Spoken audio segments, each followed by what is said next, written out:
World-class infrastructure, technical clubs, world-class hostels. KL, deemed to be university. Welcome to RTV. నేను మీ గయాజ్ని. నెల్లూరు జిల్లాలో ఆనం కుటుంబానికి ఒక చరిత్ర ఉంది. ఆనం అంటేనే ముందు గుర్తొచ్చేది ఆనం వివేకానందరెడ్డి.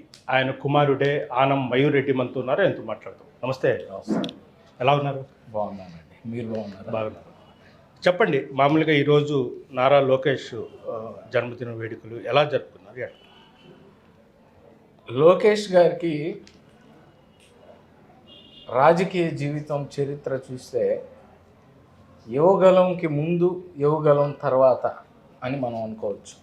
యువగలం అనేటటువంటి కార్యక్రమం, పాదయాత్ర కార్యక్రమానికి ముందు లోకేష్ బాబు గారిని ఎక్కువ మంది ఆకర్షితులు అవ్వలేదు నిజానికి చూస్తే. కానీ ఆ పాదయాత్రలో అతను చూపించినటువంటి ఆ పట్టుదల, ఆ అకుంఠిత దీక్ష, ఎన్ని అడ్డాలు వచ్చినా అడ్డంకులు వచ్చినా ఇప్పుడు ఉంటున్నటువంటి పాలకపక్షమైనటువంటి నాయకులు ఎవరైతే ఉన్నారో ఏ జిల్లాకి ఆ జిల్లాలో ఆయన్ని ఎక్కడికక్కడ అడ్డుకుంటూ ఇబ్బందులకు గురి చేస్తూ అతనితో తిరిగే వాళ్ళని సైతం వదిలిపెట్టకుండా ఒక రాక్షస రాజ్యాన్ని మరిపిస్తున్నటువంటి సందర్భంలో కూడా ఎటువంటి పరిస్థితిలో కూడా వెనక అడుగు వేయకుండా, అదరకుండా, బెదరకుండా సాక్షాత్తు ఆ రోజు శ్రీ నందమూరి తారక రామారావు గారు ఏ విధంగా అయితే చైతన్య రథం తీసుకొని ప్రజల్లో తిరిగారో అంతలా కాంగ్రెస్ పార్టీని సైతం పికిలించి వేసి ఆ రోజు 83లో పార్టీని తీసుకొని వచ్చాడో అదే దీక్షని ఈరోజు నారా లోకేష్ బాబు గారి దగ్గర మేమందరం యువకులు అందరం కూడా చూసి ఆకర్షితులైనాం. కాబట్టి అప్పుడే అనుకున్నాం, యువగలం అనేటటువంటి కార్యక్రమానికి ముందు దాని తర్వాత లోకేష్ బాబు గారిలో వచ్చినటువంటి ఆ మార్పు భవిష్యత్తులో తెలుగుదేశం పార్టీని నడిపించగలడు అనేటటువంటి నమ్మకం అన్నీ కూడా చేరుకున్నాడు. మరి అంత పెద్ద నాయకత్వ లక్షణాలు తెచ్చుకున్నటువంటి లోకేష్ బాబు గారికి ఈ జన్మదినం ఒక ప్రత్యేకమనే మేమందరం కూడా అనుకుంటూ ఉన్నాం. మైరెడ్డి గారు, ఒకటి, ఈ 5 ఏళ్ల జగన్మోహన్ రెడ్డి పరిపాలన ఎలా ఉంది అంటే, మీ చిన్నాయనగా అనుకుంటా రామనారాయణ రెడ్డి, ఆయన కూడా 6 నెలలకే పార్టీకి దూరం అయ్యారు. అంటే మీ కుటుంబమే ఆ పరిపాలన విధానాలు బాగలేవనే బయటకు వచ్చేసారు మొత్తం. అంటే ఆ పరిపాలన మీద మీ ఎలాంటి కామెంట్ చేస్తారు? ఒక రాక్షస రాజ్యాన్ని మరిపిస్తూ ఉంది జగన్మోహన్ రెడ్డి గారి ప్రభుత్వం. ఈరోజు 5 సంవత్సరాల క్రితం అందరిలాగానే మేము కూడా మోసపోయాం. కనీసం విలువ కూడా ఇవ్వకుండా ఏం జరిగిందో మీరు అందరూ కూడా చూశారు. ఈ 5 సంవత్సరాల్లో ఎంత ఇబ్బంది పడ్డారో. చిన్నాయన గారు శాసనసభకి ఎన్నికైనప్పటి నుంచి కూడా ఏదో నా దయ వల్ల అయినావు, గమ్ముగా అక్కడ ఉండాల్సిందే అనేటటువంటి ఒక ఇంత పెద్ద అనుభవం ఉండేటటువంటి కుటుంబంలో నుంచి వచ్చాడే, అన్ని పదవులు చేశాడే.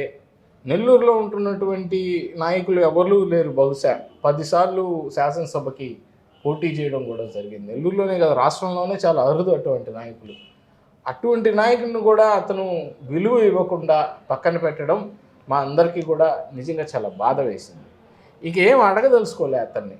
అంటే అభివృద్ధి పరంగా, పార్టీ పరంగా, అభివృద్ధి పరంగా గవర్నమెంట్ ద్వారా ఏమైనా కార్యక్రమాల గురించి అతని దగ్గర పలుసార్లు అడిగారే కానీ చిన్నాన్న గారు పార్టీలో పదవులు కానీ, ఈరోజు గవర్నమెంట్ వచ్చింది మా కుటుంబానికి ఇది ఇవ్వండి అది ఇవ్వండి అని కానీ ఏమి అడగదలుచుకోలే. ఎందుకు? విలువ లేని దగ్గర మనం ముసలిలేమో అని చెప్పి మొదట్లోనే అనిపించి మొదట 6 నెలలకే ఆ మార్పుని చిన్నాన్న గారు ధైర్యంగా బహిరంగంగా చూపించారు.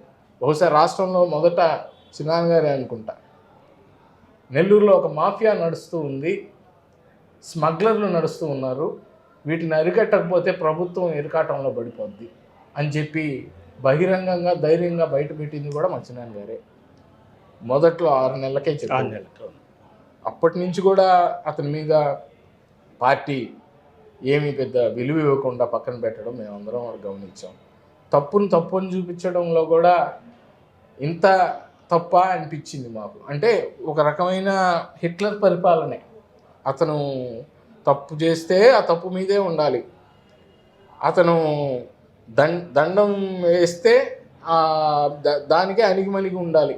అనేటటువంటి ఒక భయంకరమైనటువంటి భయాందోళన కలిగించేటటువంటి పరిస్థితుల్ని జగన్మోహన్ రెడ్డి గారు చూపించడం మేమందరం కూడా గమనించి ఈరోజు వ్యతిరేకించి ఈరోజు భవిష్యత్తు ఆంధ్ర రాష్ట్ర భవిష్యత్తు తెలుగుదేశంలో ఉంది అని గ్రహించి భవిష్యత్తులో కూడా ఒక యువ నాయకుడు లోకేష్ బాబు గారు చేస్తున్నటువంటి కష్టం, ఆ పార్టీ ద్వారా అతను పడుతున్నటువంటి శ్రమ మేమందరం కూడా ఆకర్షితులై తెలుగుదేశం పార్టీకి జై కొట్టడం జరిగింది ఈరోజు. ఆనం కుటుంబము సుమారు 70 సంవత్సరాల చరిత్ర గల కుటుంబం. ఏసీ సుబ్బారెడ్డి కావచ్చు, ఆనం వెంకటరెడ్డి కావచ్చు, సంజీవ్ రెడ్డి కావచ్చు, ఆనం వివేకానంద రెడ్డి కావచ్చు. అంటే చాలా క్రమశిక్షణతో కూడి వస్తున్నారు మీరు కూడా. అంటే వాళ్ళు సుమారుగా 100 ఏళ్ల రాజకీయ అధికారంలో కూడా ఉన్నారు, ప్రతిపక్షంలో కావచ్చు, అధికారంలో. ఇప్పుడు ఈ 5 ఏళ్లలో ఒక నెల్లూరు జిల్లా చూస్తేనే చాలా రౌడీజం పెరిగిపోయింది, ఒక మాఫియా టైప్లో. మీరు ఎలా చూస్తున్నారు? ప్రతి ఒక్కరు కూడా అంటున్నారు ఇది వరకు ఉంటున్నటువంటి పరిస్థితులు లేవు రాజకీయాలు, ఇవన్నీ కూడా మోస్ట్లీ ఇవి వైసీపీ వచ్చినప్పటి నుంచే ఈ 4 సంవత్సరాల్లో ఆ తేడాని చూస్తున్నారు. రౌడీయిజం, డబ్బు, మాఫియా, ఈ 3 తప్ప ఇంకేమీ లేదు ఈ 4 సంవత్సరాలలో కూడా. దానికి కారకులు ఎవరో, కారణాలు ఎవరో అందరికీ కూడా తెలుసు. సమయం కోసం వేచి చూస్తున్నారు. మొదట్లో జగన్మోహన్ రెడ్డి గారు ముఖ్యమంత్రి అయినప్పుడే ఎవరికైతే ఇవ్వకూడదో వాళ్ళకే మంత్రి పదవి ఆయన ఇవ్వటం మన నెల్లూరులో. అందరికంటే జూనియర్ అయినటువంటి ఎందుకొని ఏదో ఆయనకి జీ హుజూర్ గులాం అన్న అని చెప్పి అంతకంటే అర్హత మాకైతే కనిపించలే. నెల్లూరు జిల్లాలో ఉన్న ప్రజలందరికీ కూడా ఎవరికీ కనిపించలేదు. ఏ అర్హతతో ఈరోజు మంత్రి పదవి ఇచ్చాడు ఇతనికి అని చూస్తే జగన్మోహన్ రెడ్డికి భజన కొట్టడం తప్ప ఇంకేం లేదు అక్కడ అర్హత. ఇంకా అటువంటి పరిస్థితులు, ఇంత అనుభవం ఉన్నోళ్ళు, అభివృద్ధి చేసిన వాళ్ళు, ఇదివరకు అభివృద్ధి చేస్తూ ఎన్నికల వల్ల ఆగిపోతే నెక్స్ట్ వాళ్ళకి ఇస్తే ఆ అవగాహనతో ముందుకు తీసుకొని వెళ్ళగలము అనేటటువంటి నమ్మకం ఉన్న నాయకులు ఇంతమంది ఉండగా వాళ్ళందరినీ పక్కన పెట్టి కేవలం నీకు జీ హుజూర్ అని చెప్పి క్రికెట్ బెట్టింగులు, రౌడీయిజం, ముఖ్యంగా రౌడీజం ఎక్కువ, క్రికెట్ బెట్టింగ్లు, మాఫియా, గుట్కా సప్లైలు, ఇట్లా చేసే వాళ్ళకి భూ కబ్జా అవి అయితే ఇంక చెప్పలేదు. భూ కబ్జాలు అవి అయితే ఇంక చెప్పలే. డబ్బులో ఎన్ని దారులు ఉన్నాయో అన్ని దారులు దొక్కారు. అటువంటి అతన్ని చూసి ఎతికి మరి మంత్రి పదవి ఇచ్చాడని ఏంది ఇతను గొప్పతనం అని చూస్తే అతను ఏం లే, అతను చేసేదల్లా భజన. మరి అటువంటి నాయకులకి ఇచ్చి పాలించమంటే 4 సంవత్సరాలు 5 సంవత్సరాల్లో ఎలా తయారవుతుంది నెల్లూరు జిల్లా? అలానే తయారైంది. ఇప్పుడు దాకా ఎప్పుడు అనుకోలే, ఎవరు అనుకోలే ఈ విధంగా ఇంత వెనకబడిపోతుంది మనం నెల్లూరు. ఇంతకుముందు రాష్ట్రంలోనే, ఉమ్మడి రాష్ట్రంలో 294 నియోజకవర్గాలు ఉన్నప్పుడే, తెలంగాణ ఆంధ్ర కలిసినప్పుడే మన నెల్లూరు అంటే ఒక ప్రత్యేకమైన స్థానం. అభివృద్ధిలో కానీ, వాళ్ళ యాసలో కానీ, భాషలో కానీ, ఆప్యాయతలో కానీ, అనురాగంలో కానీ అన్నిట్లో నెల్లూరు అంటే ఒక డిఫరెంట్ కల్చర్. ఊసే పోయింది. ఇప్పుడు సగం అయిపోయినా కానీ మన ఆంధ్ర రాష్ట్రం దాంట్లో ఇప్పుడు కేవలం 175 నియోజకవర్గాలే ఉన్నా ఆ నెల్లూరుకున్న ఫ్లేవరే పోయి ఒక వెనకబడిపోయినటువంటి ఒక ఫీలింగ్ తీసుకొని వచ్చేసారు. ఈసారి కానీ వైసీపీ కానీ వస్తే రాష్ట్రం మొత్తం వెనకబడిపోద్దేమో అనేటటువంటి భయాలలో ఈరోజు ప్రజలందరినీ కూడా నెట్టేయడం జరిగింది. కాబట్టి అప్రమత్తం కావాల్సినటువంటి సమయం కూడా ఆసన్నమైంది. ఖచ్చితంగా ప్రభుత్వాన్ని మార్చాల్సినటువంటి పరిస్థితి ఉంది. ఆ విధంగానే ప్రజలందరూ కూడా ఎదురు చూస్తూ ఉన్నారు అనుకుంటున్నాం. అంటే నెల్లూరు నగరంలో రౌడీజం పెరిగిపోయింది, వ్యాపారస్తులతో సైతం భయపడుతున్నారు.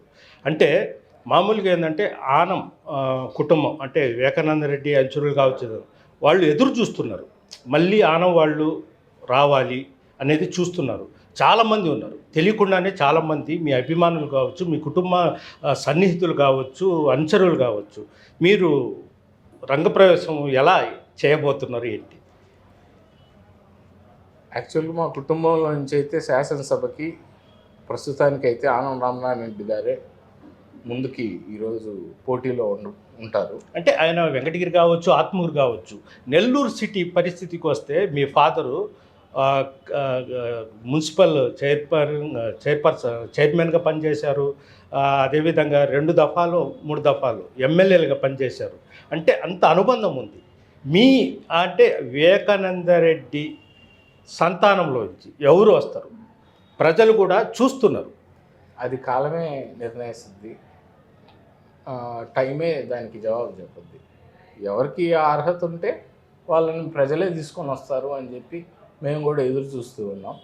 ఎటువంటి పరిస్థితుల్లో ఏ వైపు నుంచి అవకాశం వచ్చినా దాన్ని సద్వినియోగపరుచుకొని ప్రజలకు అందుబాటులో ఉండేదానికే వివేకానంద రెడ్డి కుటుంబం కానీ ఆనం కుటుంబం కానీ అందరం కూడా ప్రయత్నిస్తూనే ఉంటాం. అంటే ఆల్రెడీ మీరు చెప్పారు, అధికారం లేకున్నా అధికారం ఉన్నా మా వాళ్ళని మేము కాపాడుకుంటాం, ఏ సమయంలో అయినా మేము అందుబాటులో ఉంటామని కూడా చెప్పాను. ఖచ్చితంగా ఉంటాం, ఖచ్చితంగా మళ్ళీ కూడా చెప్తున్నాం.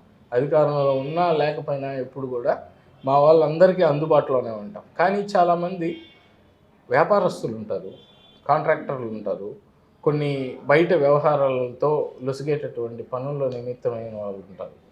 వాళ్ళకి ఎటువంటి పరిస్థితి ఉంటుందంటే ఇప్పుడు ఎవరైతే పాలిస్తూ ఉన్నారో వాళ్ళకి కొంచెం దగ్గర కావాల్సినటువంటి పరిస్థితి ఉంటుంది.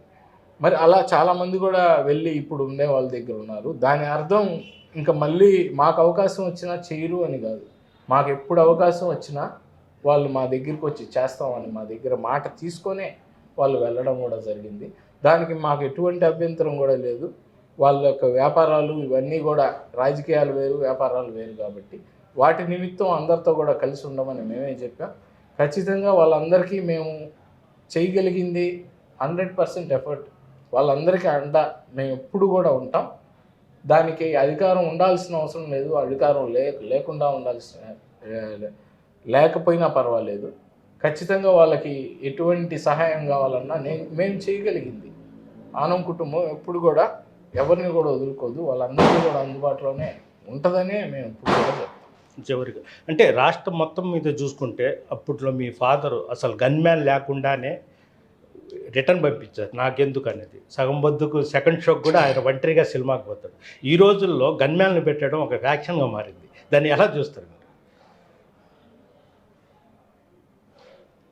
నేను ఇందాకే చెప్పా, బహుశా ఆనం వివేకానంద రెడ్డి గారు ఈరోజు ఉన్నా కానీ ఇటువంటి జగన్మోహన్ రెడ్డి గారి పాలన కానీ ఈరోజు సాగుతూ ఉంటే వివేకానంద రెడ్డి గారు కూడా 2 గన్మ్యాన్లు పెట్టుకొని ఉండేవాళ్ళేమో అనిపిస్తూ ఉంది. ఇప్పుడు ఉండేటటువంటి పరిస్థితి అంత మార్పు వచ్చింది.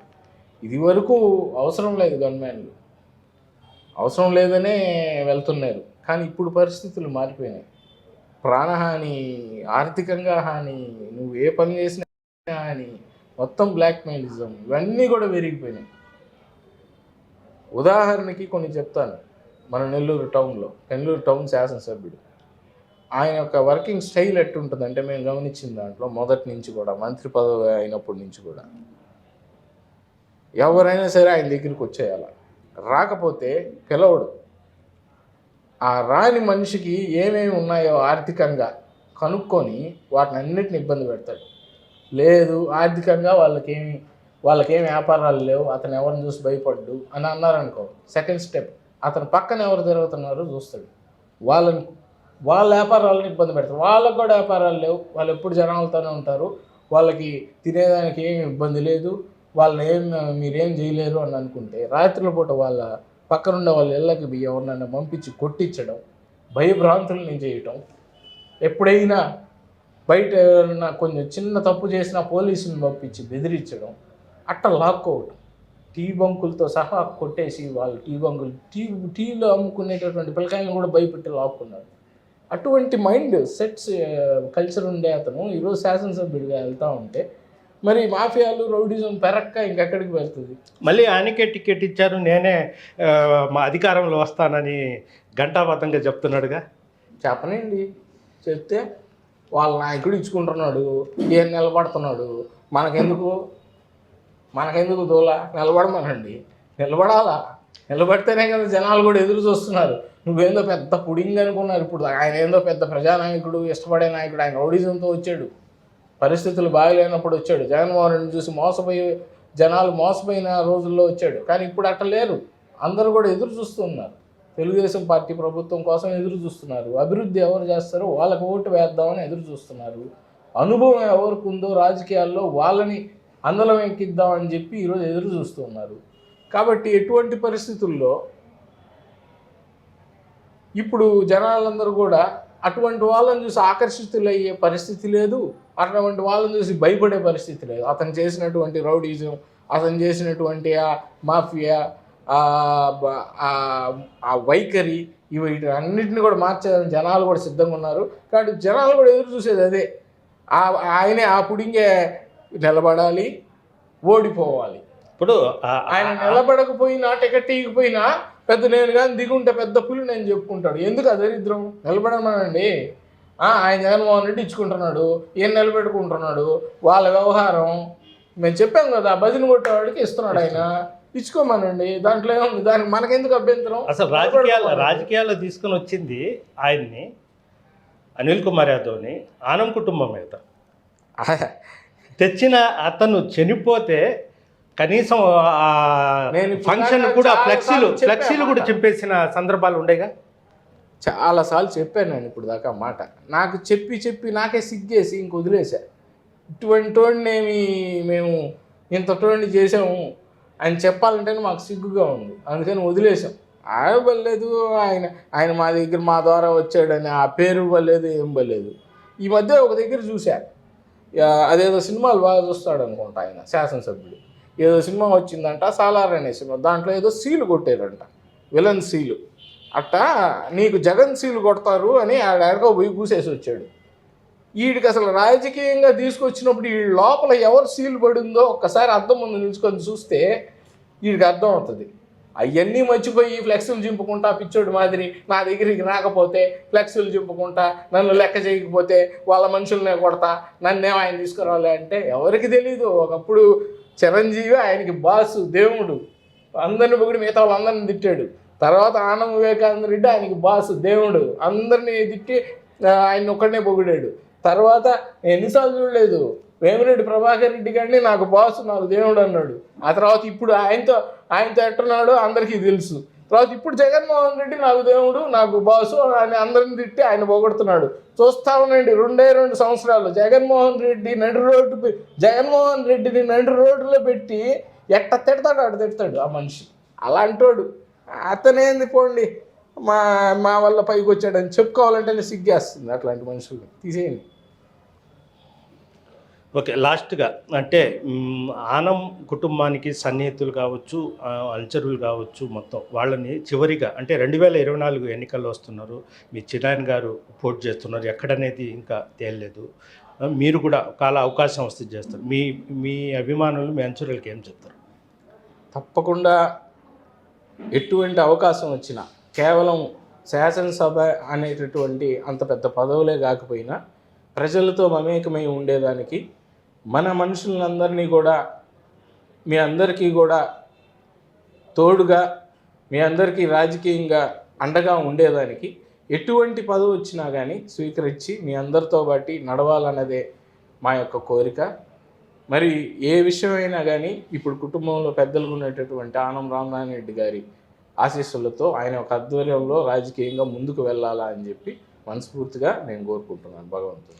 ఇది పరిస్థితి. ఆనం కుటుంబం ఎప్పుడు వాళ్ళ అంచరులు కావచ్చు, వాళ్ళ అభిమానులు కావచ్చు, ఎప్పుడు వాళ్ళ కోసమే పనిచేస్తాము, ప్రజా సమస్యల కోసము పాటుపడతాము. అయితే చిన్నాయన రామనారాయణ రెడ్డి కూడా ఎక్కడి నుంచి పోటీ చేస్తారో తెలియదు. అదేవిధంగా తెలుగుదేశం పార్టీ తమకు ఏ పదవి ఇచ్చినా పార్టీ కోసం పనిచేస్తాము, ప్రజల అభివృద్ధి కోసము పనిచేస్తామని కూడా రంగమయ్య రెడ్డి చెప్తున్నారు. వీడియో ప్రదీప్తో RTV నెల్లూరు నుంచి. మరిన్ని వీడియోస్ కోసం ఛానల్ సబ్స్క్రైబ్ చేయండి, లేటెస్ట్ అప్డేట్స్ కోసం వాట్సాప్ ఛానల్ ఫాలో చేయండి, అండ్ లింక్ డిస్క్రిప్షన్లో ఉంది.